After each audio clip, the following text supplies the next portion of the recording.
Although we've made black bread for our channel before, I wasn't fully satisfied with the version that we made because it was a bit of a compromise. I couldn't find one that was close to the one from my childhood, but now I have, and so this is sort of a remake.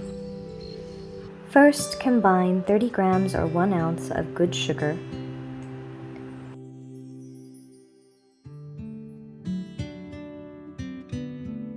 with approximately 1 tablespoon of Blackstrap molasses, or you could just substitute really good dark brown sugar like muscovado, but everyone was sold out, so we had to make our own. Then measure 500 milliliters or 18 fluid ounces of a dark Irish stout. This may take a little bit of time because you'll have to keep letting the head die down in order to get an accurate measurement. While the head dies on the beer, measure out your dry ingredients. 300 grams or 10.5 ounces of strong bread flour, 300 grams or 10.5 ounces of dark rye flour,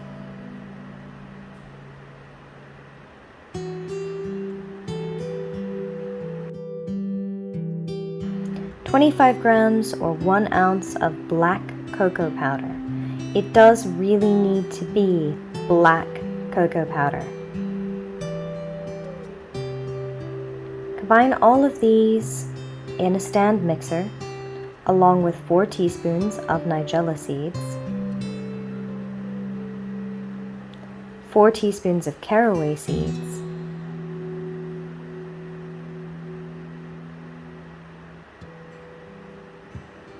4 teaspoons of fennel seeds,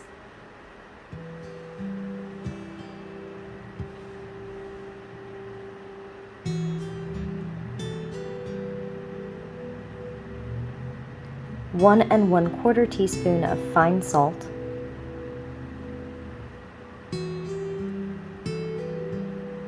and 1/4 teaspoon of fast action dry yeast. Mix these together using the whisk attachment of the stand mixer, and then add 2 tablespoons of olive oil to the beer.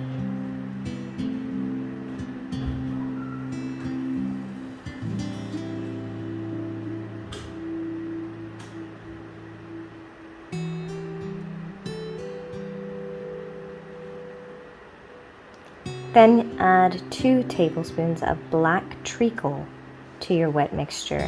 This is another ingredient that there really isn't a good substitute for. You need the black cocoa, you need the black treacle. I didn't have time to make the original treacle, which is Theriac, so this does not have some of the medicinal qualities that Theriac would have had. But treacle works just fine, and optionally you can perform some kind of strange divination using olive oil and treacle suspended in black stout.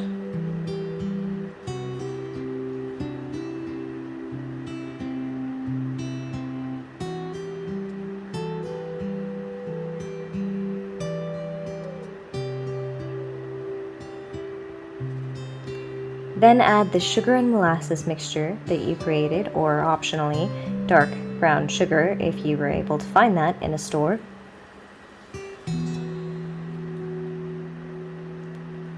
And then we need 1 egg white. You can reserve the yolk for the next day when it will be used to paint on top of the bread loaf to both contribute to it browning and adhere the Nigella seeds that the loaf is sprinkled with. Stir all of your wet ingredients together until they are completely combined. Then slowly stream that into the dry mixture using the paddle attachment.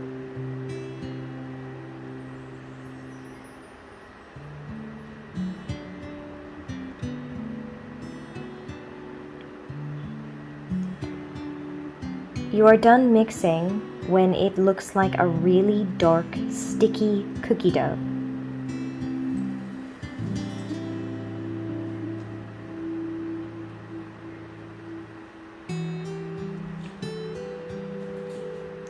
Cover and leave to ferment overnight at least 16 hours until the dough is bubbly and springs back when touched.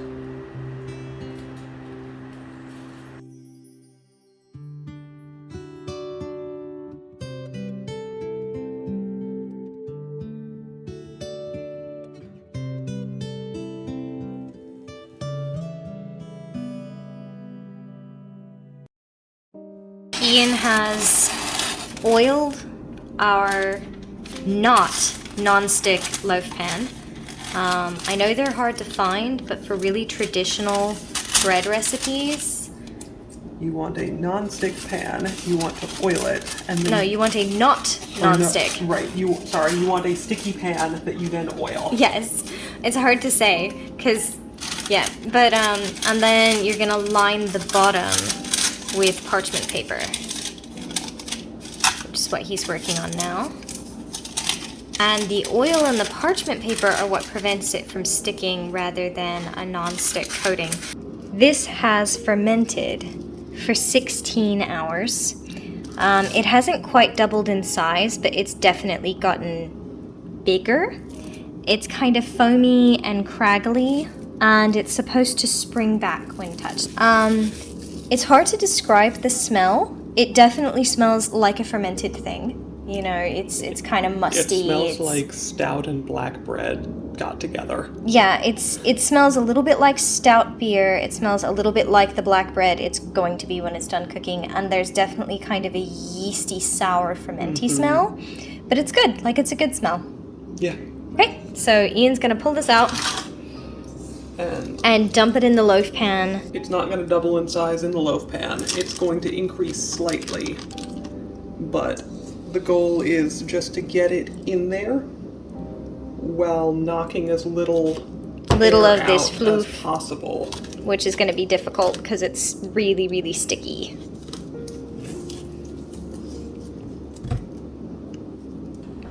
Ian has found the spatula and now is just smoothing it into the corners as best he can while knocking out as little of the air as possible. Because we want all of the bubbles... Right, all of the gases that formed should stay, but you'll notice how much it springs back when I move it. That's a really good sign, but it means that getting it spread out in the loaf pan is... kind of interesting.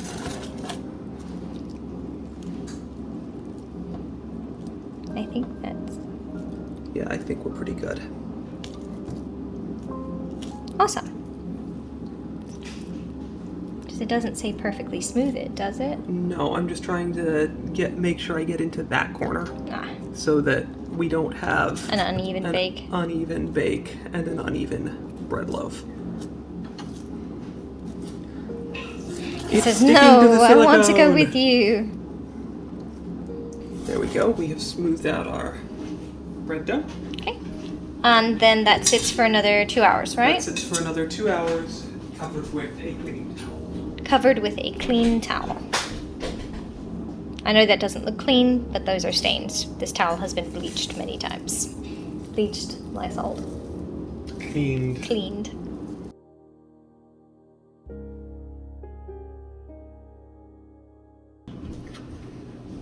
So, we are just making a really simple egg wash. And this is the reserved yolk from... Correct. Yeah. From the white that went into our bizarre liquid mixture. For the bread. Yesterday. And just sort of homogenized. Creamy.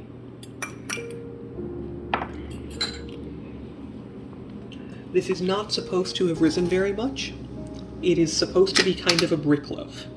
So the fact that it's only risen a little bit is expected. It smells incredible. Yes.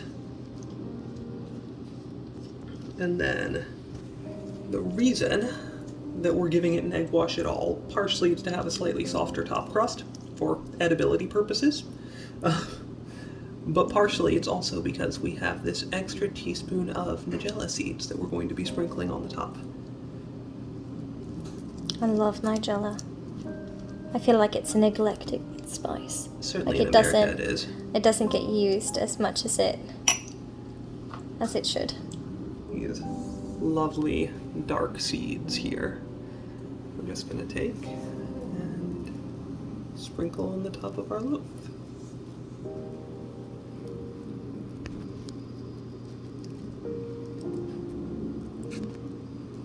By the way, for those wondering, a teaspoon of seeds goes a remarkably long way. Yes, it does.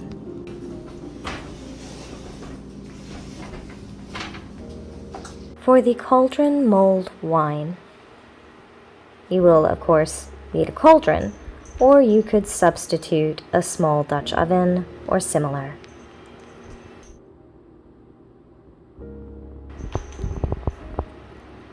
I added a few tablespoons of Nigella seeds. You could use less, they are very strongly flavored. 1 vanilla seed pod, several stars of star anise, 1 tablespoon or so of clove,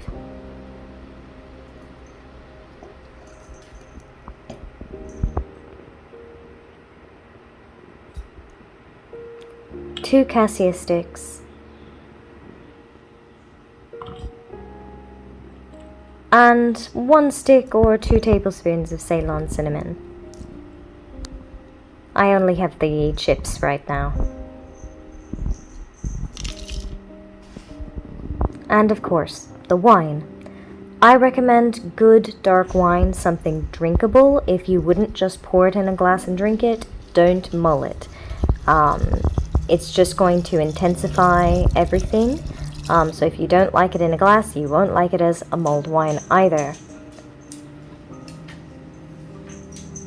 I simmered this on low for 2 or 3 hours, something like that. Oops, I forgot the nutmeg, 1 whole nutmeg. I also ended up deciding that I wanted more wine than I had going in there, so I've now added some more of a second bottle, same kind, so nice dark Pinot Noir.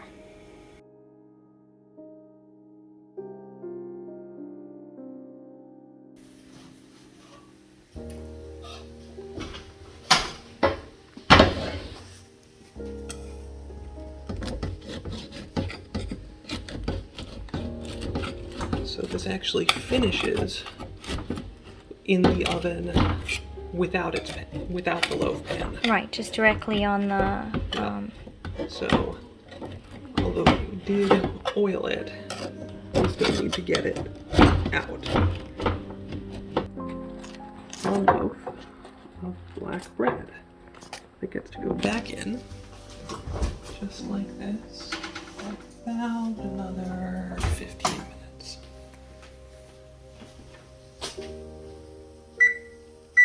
It may look kind of scuvy, but it smells amazing.